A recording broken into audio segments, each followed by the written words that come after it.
Europe Matin, Julien Pierce sur Europe 1.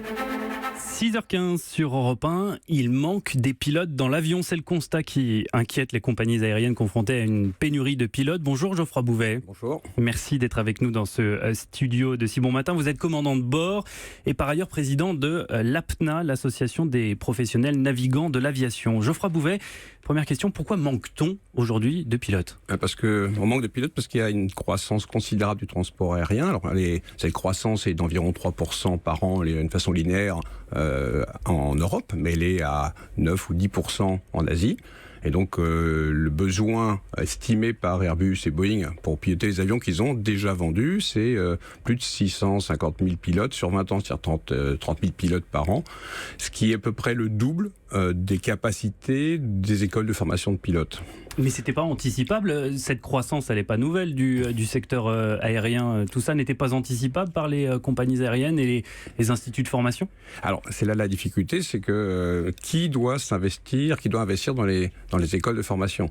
Les compagnies aériennes ont parfois leurs propres écoles de pilotage, mais comme il y a une crise à partir de 2008, beaucoup l'ont fermé.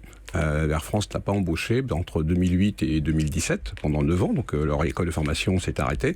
Et ça a été à peu près pareil dans toutes les parties européennes, occidentales qui étaient en crise. Et aujourd'hui, où ça redémarre d'une façon considérable, les écoles ne sont pas encore présentes. C'est pour ça que l'APNA est à l'initiative de la création d'une école qui s'appelle Air Paris Academy, qui va démarrer en septembre, et qui va être la plus grande école française, parce qu'on a un vrai besoin. En gros, en France, on peut estimer le besoin à 300 pilotes par an. Et les capacités de formation sont à la moitié. C'est pour ça aussi que Air France a relancé cette année sa formation privée, les cadets d'Air France. Ça manque de pilotes, donc est-ce que vous le ressentez déjà aujourd'hui au sein des compagnies aériennes ? Alors on le ressent parce que si une compagnie comme Air France trouve sur le marché des pilotes, beaucoup de pilotes qui n'ont pas pu être embauchés pendant les 10 dernières années ont été travaillés à droite à gauche, au Moyen-Orient. Ils reviennent parce qu'effectivement c'est plus sympathique d'être travaillé dans son pays et dans des conditions occidentales. Elles trouvent, mais il faut les former pour entrer dans la compagnie. C'est pas parce que vous êtes pilote en Asie que vous n'avez pas un stage de formation, parfois changement de machine. Et là tous les programmes de formation qui sont longs, qui sont 6 mois, 8 mois pour entrer, ils sont saturés. Air France fait 1000 qualifications de type, c'est-à-dire le changement de machine par an. Mais sur vos rythmes de travail, ça a déjà un impact ? On vous demande de faire plus de vols, de faire des vols plus longtemps pour compenser un manque de pilotes ? Tout à fait, tous les pilotes aujourd'hui sont très largement en heures supplémentaires. Mais ça pose un problème de sécurité à la fin ? Alors non, parce qu'en fait, on respecte les réglementations européennes sur les temps de travail. Ce qui on va dire en sens inverse, c'est plutôt le programme d'avion, le programme de vol, qui est inférieur à ce qu'il aurait pu être en fonction du besoin. Il y a un gros besoin et Air France Air France ou les compagnies françaises ou d'autres ne font pas le programme d'avion. Et on voit bien que Ryanair a dû annuler à peu près 2000 vols par mois depuis 6 mois, depuis qu'on leur impose d'appliquer les règles sur les temps de travail des pilotes. Alors c'est quoi la solution Geoffroy Bouvet, ouvrir de nouvelles écoles, vous l'avez dit, l'APNA va en ouvrir une d'ici la rentrée, mais aussi accepter plus de candidats, rendre l'examen plus facile d'une certaine manière ? Alors ça non, c'est la formation, je crois que beaucoup de pilotes peuvent être formés, beaucoup de personnes qui sortent, qui ont une formation scientifique, pourraient être pilotes. La question, ce qu'on sélectionne, c'est des gens qui apprennent très rapidement, parce que toute votre carrière, vous allez apprendre. Quand vous rentrez, faites une formation initiale, vous allez sur une nouvelle machine, on vous fait une adaptation en ligne pour apprendre le réseau, et vous passez votre temps des copilotes et vous apprenez à devenir commandant de bord. Donc, ce qu'on veut, c'est que des gens qui soient capables de s'adapter, de travailler en équipage et d'apprendre très vite. Et toute leur vie, il va falloir qu'ils apprennent. Donc on sélectionne des gens qui apprennent vite pour que les durées de formation soient les plus courtes pendant l'ensemble de leur carrière. Maintenant, après, on peut effectivement abaisser ces critères et prendre des gens qui apprennent plus lentement, ça coûtera plus cher, mais de toute façon, je ne crois pas qu'à aucun endroit, aucune compagnie occidentale, les pilotes sont à un niveau inférieur au niveau requis. Alors on découvre par ailleurs que les industriels de l'aéronautique travaillent actuellement à la conception de pilotes, d'avions avec un seul pilote, aidé par ailleurs par une intelligence artificielle en cas de nécessité, en cas de défaillance. C'est une perspective qui vous fait peur, Geoffroy Bouvet, vous, à bord de votre 777, de piloter seul d'ici quelques années ? Alors, je crois qu'il faut le mettre dans le cadre. On a un seul pilote pendant la phase de croisière. Il y aura toujours, dans les avions actuels, 2 pilotes pour le décollage et l'atterrissage. C'est-à-dire qu'effectivement, lorsqu'on fait plus de 9h30 de vol, il y a un 3e pilote. Quand on fait plus de 13h30, il y a un 4e pilote.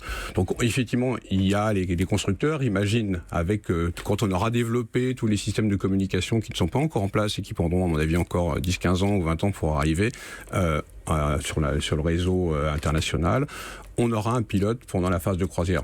Mais les avions qu'on construit aujourd'hui, un avion, un 777, ça vaut au prix catalogue 300 millions de dollars, ça va voler pendant 30 ans, on va pas le mettre à la poubelle pour mettre un avion nouveau qui aura plus qu'un seul pilote pour décoller et 0 pilote peut-être un de ces jours. On n'en est pas là. J'entends bien, mais il y a quelques années, en 2015, il y a eu le crash de la Germanwings et Lubitz, c'était son prénom, était en phase de croisière, c'était le copilote et il était tout seul à bord. Ça l'a pas empêché de se suicider et de tuer plusieurs centaines de personnes. Alors, depuis cette phase-là, on a identifié, d'abord, c'est arrivé extrêmement rarement qu'on prouve qu'un pilote s'est suicidé, parce qu'il y a eu des cas de suspicion, on a eu, enfin, je pourrais en parler, mais il y avait un certain nombre de cas de suspicion, mais on ne l'a pas prouvé, on s'est toujours demandé ce qui s'était passé au moment où il y a eu l'accident. Ce qu'on a mis en place aujourd'hui, ce sont des systèmes de détection de toutes les dérives comportementales psychologiques. Et donc, alors, un cas dans l'histoire, il y a quelques centaines, il doit y avoir 500 000 pilotes dans le monde, un cas qui est arrivé une fois en 20 ans, d'une façon sûre. Alors, aujourd'hui, on corrige. Alors, dans ce contexte, les personnels navigants de la compagnie à bas coût Ryanair, compagnie irlandaise que tout le monde connaît, entament à partir d'aujourd'hui 2 jours de grève pour dénoncer leurs conditions de travail et leur rémunération. Plus de 600 vols partout en Europe ont été annulés à partir d'aujourd'hui. Ça veut dire, Geoffroy Bouvet, que la formule du low cost à tout prix a trouvé ses limites ? Alors, il faut distinguer le low cost traditionnel du low cost tricheur. Ryanair est la compagnie de référence dans la tricherie. C'est une compagnie qui a à la fois socialement et à la fois sur les systèmes d'aide à tricher. Non, socialement, c'est les faux indépendants, les faux basés, les faux détachés.